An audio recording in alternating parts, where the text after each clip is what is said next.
وثائقي من الألف إلى الياء: كيف أصبح بائع البطيخ صدام حسين من أشهر القادة حول العالم. لم ترى عيناه والده قط، عاش على حسنات الغير، ترعرع في منزل رجل أنهكه ضربا وتعنيفا، يحرث الأرض ويجني المحصول، يرعى المواشي ويبيع البطيخ في محطات القطار ومواقف المرة، ويجبي أجور الركاب في الباصات العامة. طفولة معذبة ولا فرص للنجاة من ذلك الجحيم، إلى قائد تصدح حناجر أمة بأكملها باسمه، يخطب له على المنابر وتعلو صوره الدوائر الرسمية وميادين المدن والطرق العامة. قائد عسكري أمضى حياته بين النار والبارود، ورجل ذاع صيته أرجاء العالم بأسره، ولم ينتهي الجدل الدائر حوله بإعدامه الذي شهده مليارات الأشخاص على وجه الأرض. ما بين نشأته ووفاته وقفة من أبرز مراحل حياة الرئيس الخامس للجمهورية العربية العراقية، القائد صدام حسين المجيد. نشأته وشبابه.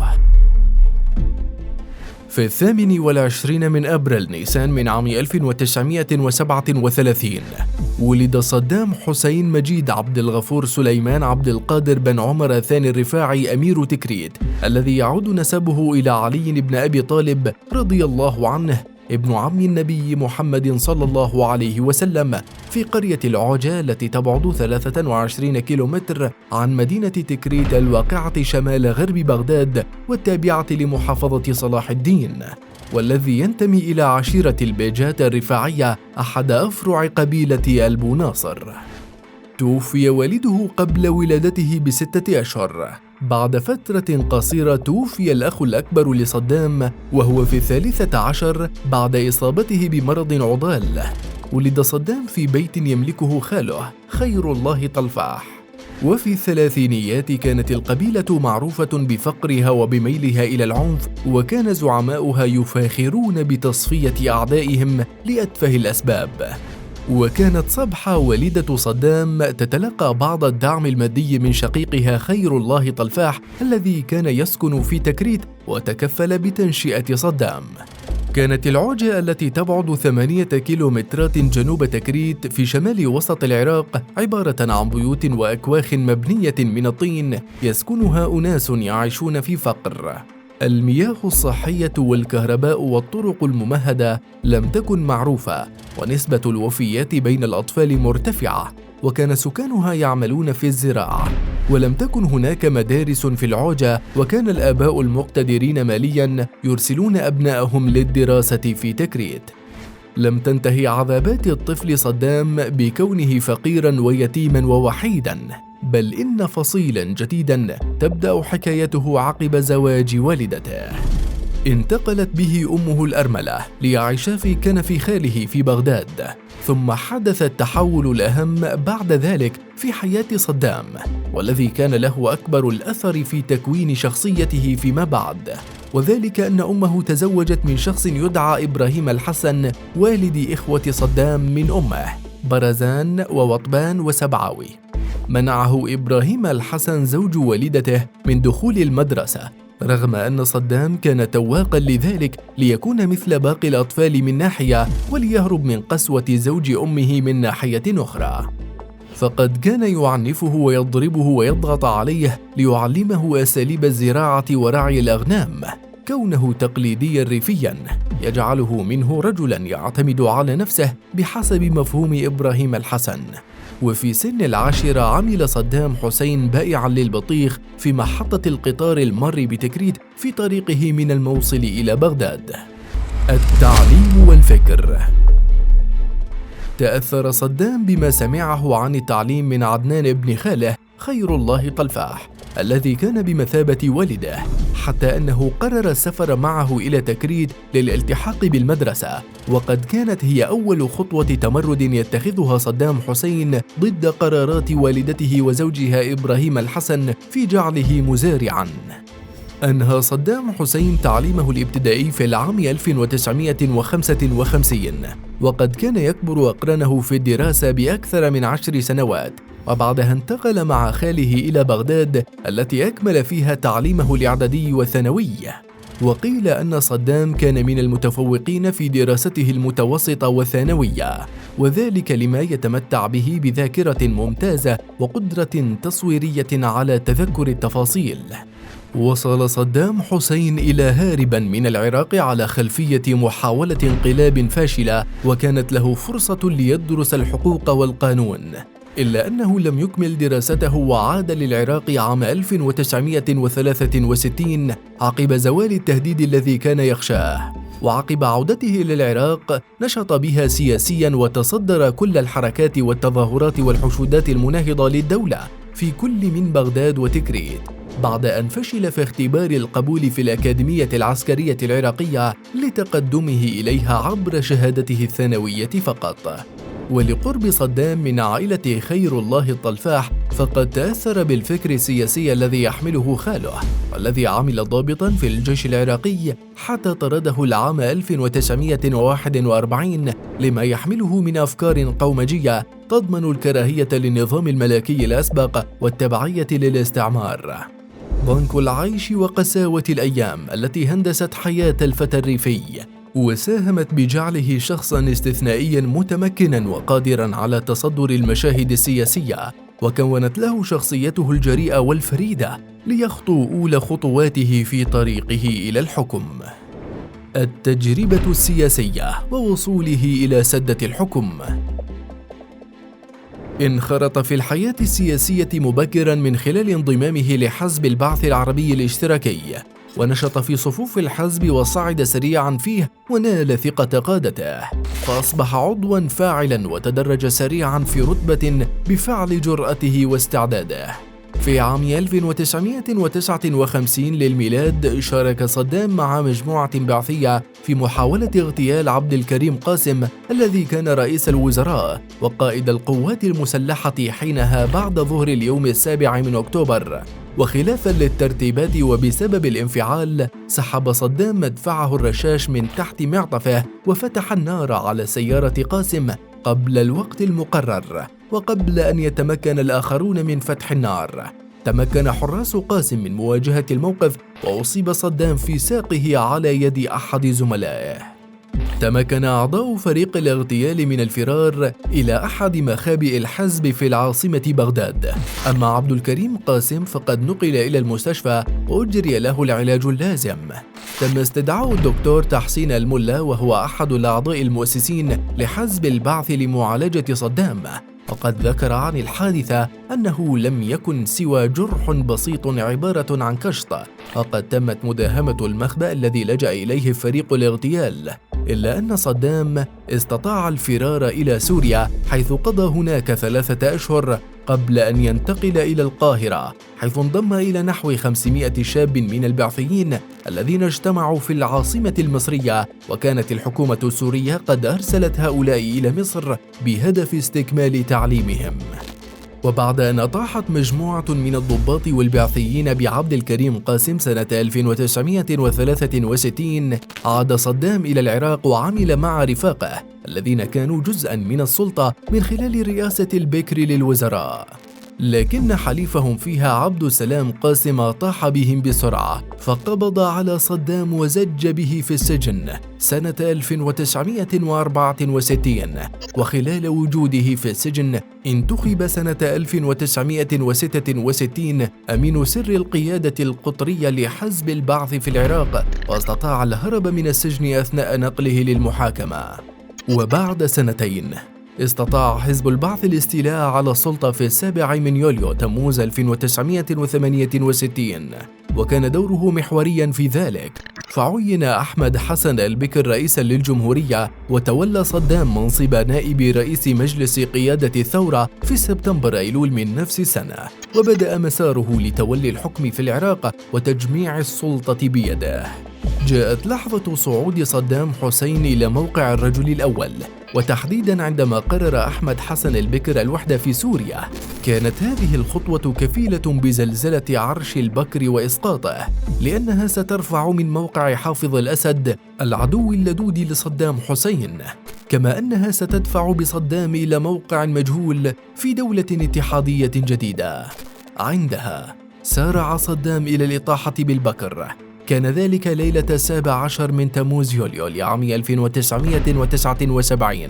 في تلك الليلة استدرج صدام حسين الرئيس العراقي إلى مسكن خاله، ثم طلب منه أن يتنحى عن كافة مناصبه ليحل هو بدلاً منه.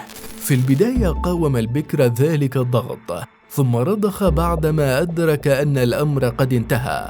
أعلن البكر تخليه عن منصبه لأسباب صحية ليطلق صدام حسين رصاصة الرحمة على مشروع الوحدة في سوريا الذي لم يولد في الأصل. ثم عقد صدام حسين مؤتمره الشهير في قاعة الخلد في بغداد. بعدها تلا الرئيس الجديد قائمة أسماء طلب منها مغادرة القاعة، ولاحقا أعدم من شخصيات القائمة 22 شخصا. وهذه بداية عصر صدام حسين. صدام حسين في أنظار العالم.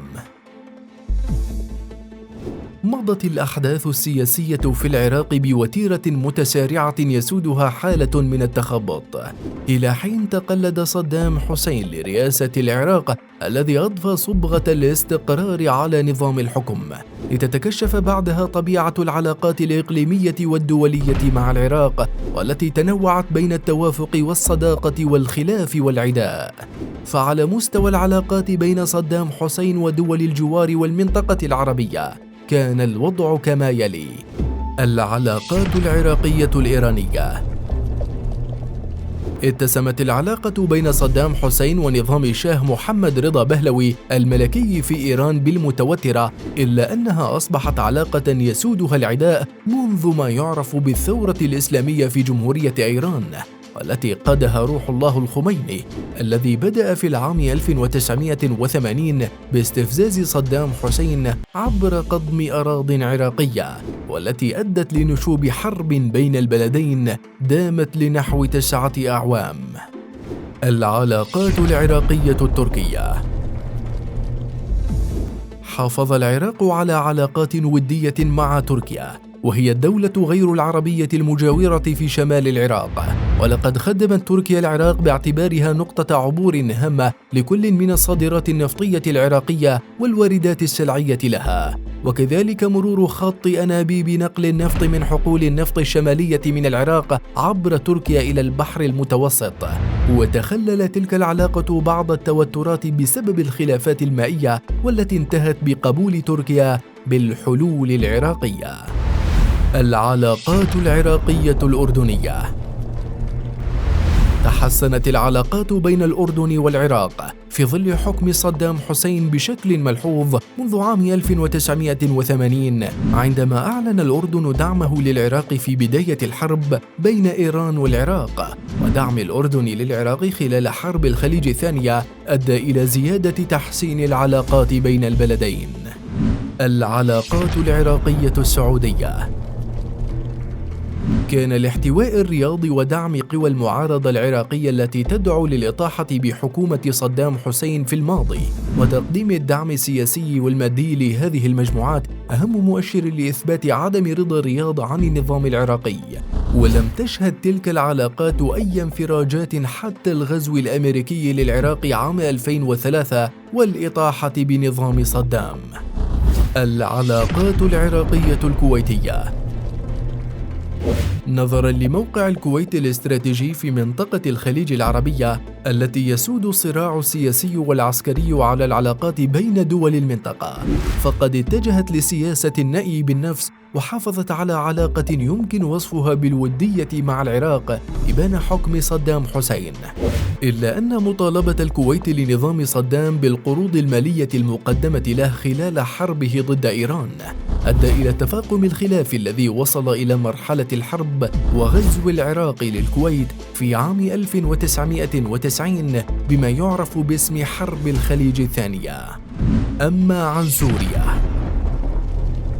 فقد كان لانقسام حزب البعث العربي الاشتراكي عام 1966 الذي أسسه ميشيل عفلاق في العام 1953، والذي يعتبر مهندس الانقلابات العسكرية على أنظمة الحكم في سوريا والعراق، عاملاً مهماً في قطع العلاقات العراقية السورية.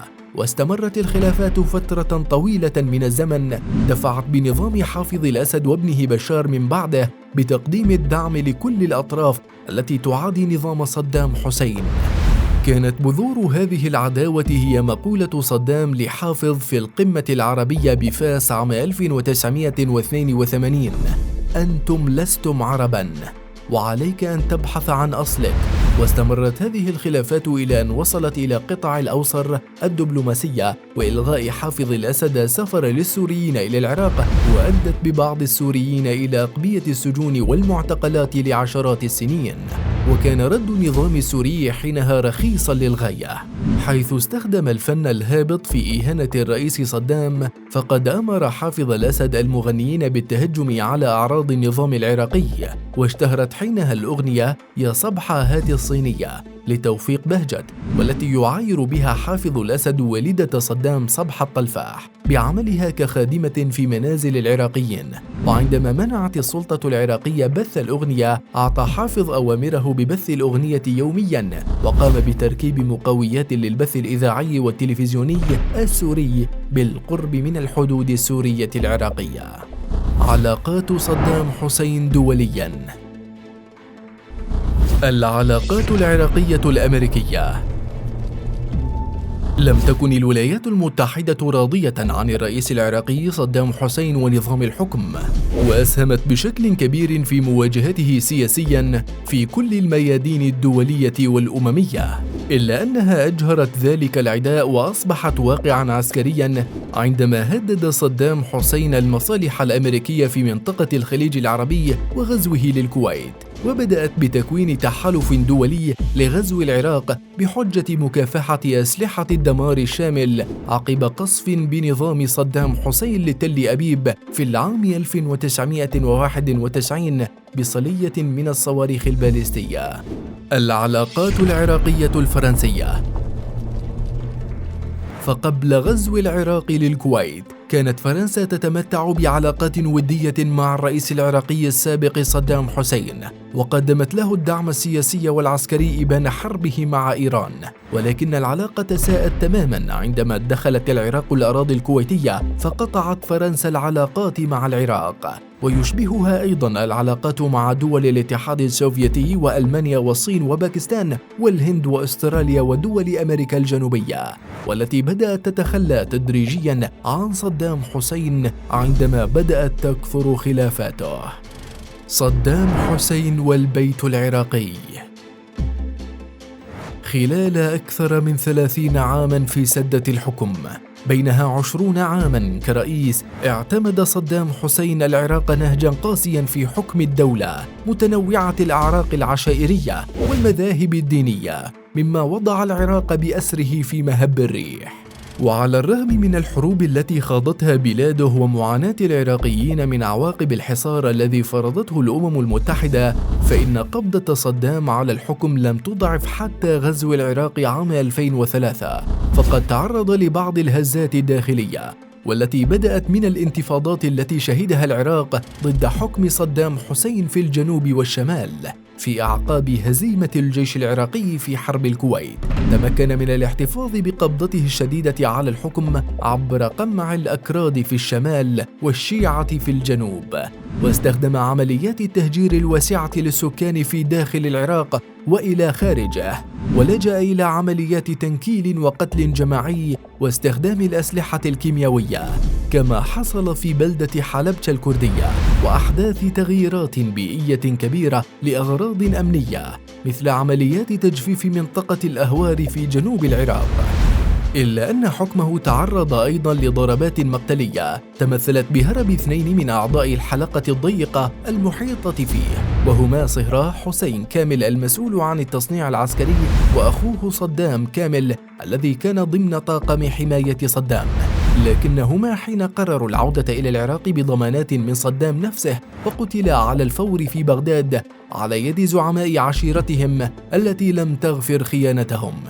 وتعرض صدام نفسه لمحاولات لاغتياله أو الإطاحة به، أشهرها تلك التي وقعت في مدينة الدجال، كما جرت محاولة لاغتيال ابنه عدي في عام 1996 أدت إلى إصابته بإعاقة دائمة. وبرغم التعنت الذي أبداه صدام في التعامل مع قرارات الأمم المتحدة ولجان التفتيش، اضطر للالتزام باتفاق النفط مقابل الغذاء الذي سمح ببيع العراق بعضاً من نفطه لشراء أغذية وأدوية. وبسبب الخلافات حول التفتيش عن أسلحة الدمار الشامل بين العراق ومفتشي الأمم المتحدة، شنت الولايات المتحدة وبريطانيا في ديسمبر كانون الأول عام 1998 هجوماً صاروخياً على العراق. وفرضت الدول الغربية حظراً على الطيران العراقي في الشمال والجنوب، وبقي الحظر سارياً حتى دخول قوات التحالف في أبريل نيسان من عام 2003 إلى الأراضي العراقية والإطاحة بحكم صدام. كانت هجمات سبتمبر أيلول من عام 2001 دفعت العراق إلى الواجهة ووضعته في مقدمة أولويات السياسة الخارجية الأمريكية، وبدأ المسؤولون الأمريكيون لأول مرة يدعون علانية إلى إسقاط النظام كهدف مركزي بعد إزاحة نظام طالبان في أفغانستان، وركزوا على ذريعة الرئيسية لشن الحرب، وهي امتلاك العراق أسلحة دمار شامل. صدام حسين في عيون العراقيين.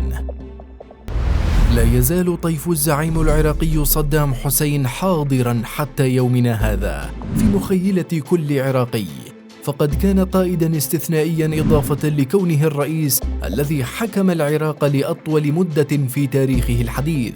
لذا ينقسم العراقيين إلى فئتين لا ثالث لهما: الفئة الأولى التي تلتف حول صدام حسين وتعتبره بطلاً وقائداً وطنياً في كل المقاييس، القائد الذي لم يقبل للعراق أن يهان أو يحتل شبر من أراضيه، القائد الذي أمم آبار النفط، القائد الذي نادى بتحرير القدس وحارب إسرائيل. وهذه الفئة تمجد بكل إنجازات صدام حسين الداخلية والخارجية، ولا تزال حتى اليوم تردد أقواله وفي كل حدث تقارن ما بين صدام حسين وحكومته. والحكومات العراقية التي توالت على العراق منذ الإطاحة بنظام صدام حسين حتى اليوم، ولهم كل الحق بالنظر لحجم الفساد الاقتصادي والفلتان الأمني والتبعية الخارجية التي يعيشها العراق. أما الفئة الثانية فهي الفئة المناهضة لصدام حسين وحكومته منذ وصوله للسلطة، كالأكراد والشيعة وأبناء العشائر الأخرى الذين ظلموا خلال حكمه، وأصحاب الفكر السياسي المناهض للبعث. وهذه الفئة التي كانت تعيش رهاباً أمنياً في عهد صدام حسين، ولا زالوا حتى اليوم يرشقون له التهم بأنه خاض حروباً لا نفع منها، ويصفونه بالعمالة كونه أدى بالعراق إلى التدمير ولم يقبل بالحلول الغربية، ويحملون أخطاء الحاضر وفشل الحكومات العراقية من بعده لنظامه. صدام حسين بعد سقوط نظامه. حاربت مجموعات الحرس الجمهوري العراقية قوات الغزو الأمريكي في عام 2003 تحت إشراف الراحل صدام حسين، إلى أن وقع في أسر القوات الأمريكية التي رتبت محاكمته. محاكمة لتبرير الغزو. ما يجدر ذكره عند الحديث عن محاكمة صدام حسين هو رفض أستاذ القانون السويسري مارك هينزلاند طلب عائلة صدام المشاركة في الدفاع عنه، معتبراً أن المحاكمة السياسية تفتقر لكل الضمانات القانونية. وقال إن محاكمة المنتصرين لم تسمح للدفاع بالمشاركة في التحقيق ولا للاستماع للشهود، وهي محاكمة تتم تحت الاحتلال، وبالتالي لا توفي لا بشروط معاهدة لا هي أو معاهدات جنيف. الأستاذ القانوني الذي طلبت منه زوجة الرئيس العراقي المشاركة في هيئة الدفاع عنه عبر عن رفضه تولي مهمة الدفاع عن الرئيس العراقي، معللاً بأنه اشترط توفر 3 ضمانات: أولاً أن تكون استراتيجية الدفاع قانونية وليست سياسية، وثانياً أن يتم التشاور مع باقي المحامين بهدف التنسيق، وأخيراً تجنب أن تتحول المحاكمة إلى مجرد مسرحية لن تخرج بنتيجة غير التي يفرضها بوش الابن. وبالعودة للحديث عن المحاكمة، فقد وجهت المحاكمة لصدام 7 تهم، هي القتل العمد باستخدام السلاح الكيميائي في حلبجة، والقتل العمد لأتباع مسعود البرزاني، والقتل العمد بدون محاكمات، والقتل العمد لرجال الدين، والقتل العمد في شمال العراق في عملية الأنفال، والقتل العمد في انتفاضة الجنوب وغزو الكويت.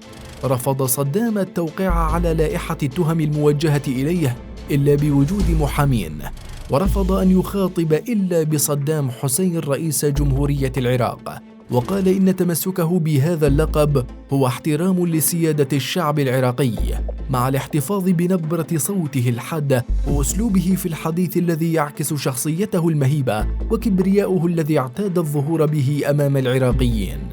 وجادل صدام حسين القاضي كثيرا وخاطبه بكل قوة بقوله: كيف ترضى أن توجه لي هذه التهم بوجود القوات الغازية؟ ووصف المحاكمة بأنها مسرحية، قال إن بوش المجرم يهدف من ورائها إلى رفع أسهمه قبل الانتخابات الرئاسية. صدام حسين في عيون الأمريكان. نشأت بعض الألفة بين مجموعة سوبر 12 المسؤولة عن حراسة صدام حسين في محبسه الذي لم تكن تبدو عليه علامات الشر حسب قول أحد الحراس، وتطورت العلاقات بين بعض الحراس وصدام إلى نوع من الصداقة خلال فترة قصيرة. استغرب الحراس رضا صدام عن ظروف اعتقاله في زنزانة صغيرة بدلاً عن قصوره الفارهة العديدة. كان يستمتع كثيراً بالجلوس على كرسي صغير خارج الزنزانة، وأمامه مائدة صغيرة عليها علم عراقي صغير يكتب عليها ويدخن سيجار كوهيبيا الكوبي الفاخر الذي كان حريصاً على تخزينه في علب خاصة للحفاظ على رطوبة السيجار. كان أصغر الحراس عمراً الجندي آدم روجرسون، وكان في 22 من العمر. تحدث روجرسون في مقابلة معه بداية 2018 عن اللحظات الأخيرة التي سبقت عملية الإعدام، وقال: كان يوماً حزيناً. بعد توقف الضجيج والصخب عرفنا أننا في المنطقة المحصنة الآمنة، وأنه لن يأتي أحد لأخذ صدام. وقبل أن يسير إلى غرفة الإعدام توجه إلينا وودعنا وقال: كنتم جميعاً بمثابة أصدقاء. بكى بعض الحراس، أما هو لم يكن مرتبكاً أو خائفاً، ولم تبدو عليه ملامح الحزن. كانت لحظات غريبة. ويضيف ريجرسون: كانت مهمتنا حماية شخص وجرى تدريبنا على ذلك، وبعدها تقوم بتسليم الشخص الذي كنت تحميه كي يقتله الآخرون ويتعرض للركل ويبصق عليه بعد موته. شعرت بالاحترام نحوه بعد موته. وأنت عزيزي المشاهد، برأيك هل كانت حياة الراحل صدام حسين تستحق كل هذا الجدل؟ وكيف ترى العراق في ظل حكم صدام حسين مقارنة بالوقت الراهن؟